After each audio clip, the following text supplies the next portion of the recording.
Okay, Cornelius Nepos. With Alexander dead at Babylon, it was when the kingdom was partitioned off to each of his single familiars, his close friends. The utmost power of all things had been handed for safekeeping to the same guy to who Alexander, when he was dying, had given his ring. 2. This person was Perdiccas, from which action everyone could conjecture that the kingdom would be commissioned for him or given to him, until looks like Alexander's children had reached a safe age. It looks like here until they were ready. 4. Craterus was away, and Antipater, who seemed would antecede him, who would be chosen above him. Vestius was dead, the one whom Alexander, as is most easily able to be understood, had thought of him a lot. Had thought of a lot of him. In this time was Data S was given to this guy Eumenes, Cappadocia, or rather it was said to be for him, for then it was still in the potestate, in the power of the enemy. 3.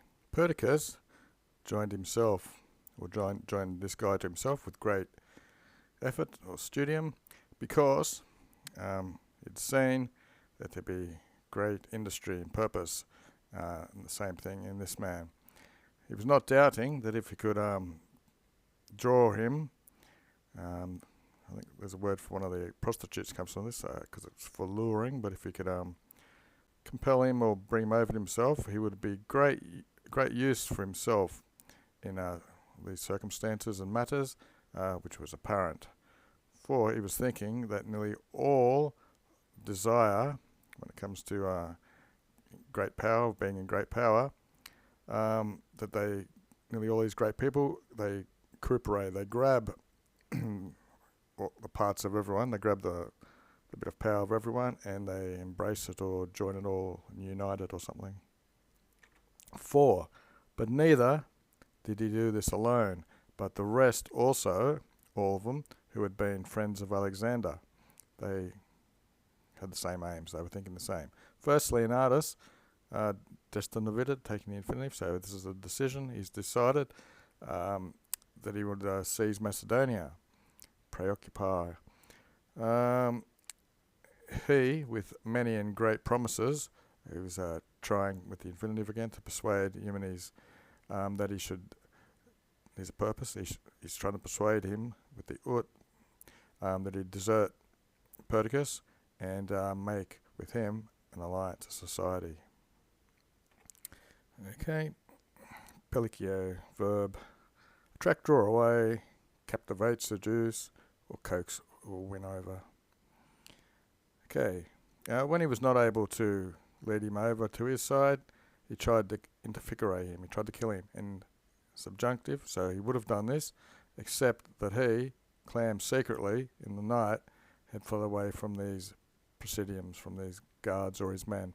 3. Meanwhile, this war had flared up, which is guessed that it was carried out post the death of Alexander, which was an internectionem, which means everyone on either side were going to be killed, basically. All concurred, they all ran together to crush Perdiccas. Quem etsi, whom, although Eumenides saw Perdiccas was infirm or weak, and that one man was forced to resist all, dative, nevertheless he didn't desert his friend. Neither was he more desirous of his safety than thinking more of his trustworthiness and loyalty. 2. Perdiccas had placed him to that part of Asia, in charge of that part of Asia, which was lying between the Taurus Mountains and Hellespont. And he was the one who would oppose the European adversaries. He himself had prefectus. He'd set out for Egypt to fight basically his verb of motioning here. He's going to Egypt for a purpose to fight against Ptolemy. 3. Eumenes, with neither great amount of copia of forces, not a great amount, and he had, and they weren't very firm or strong, because they were inexercised. They had no experience, they hadn't been trained, and not much before that they had been contracted or gathered together. Moreover, it is said some people have came who have crossed the Hellespont, Antipater and Cratylus, with a great Macedonian army. These were viri, men, very famous then, cum and tum, correlatives. They were outstanding in their terms of military use and experience. Okay, but now Macedonian soldiers then had that fama or repute, which nowadays the Romans bear. And in fact, always are considered the most brave those who have obtained utmost power. Eumenes understood that if his forces, the subjunctive, would have known this, against who they were being led, not only would they not Iturus, they would not go, but simultaneously, upon the announcement, they would all dilapsurus away, they would slip away.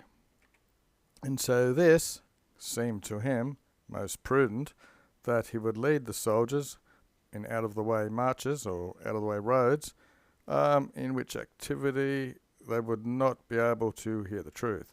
And he would persuade them that they were going contra, they were profisking, they were setting out against certain barbarians.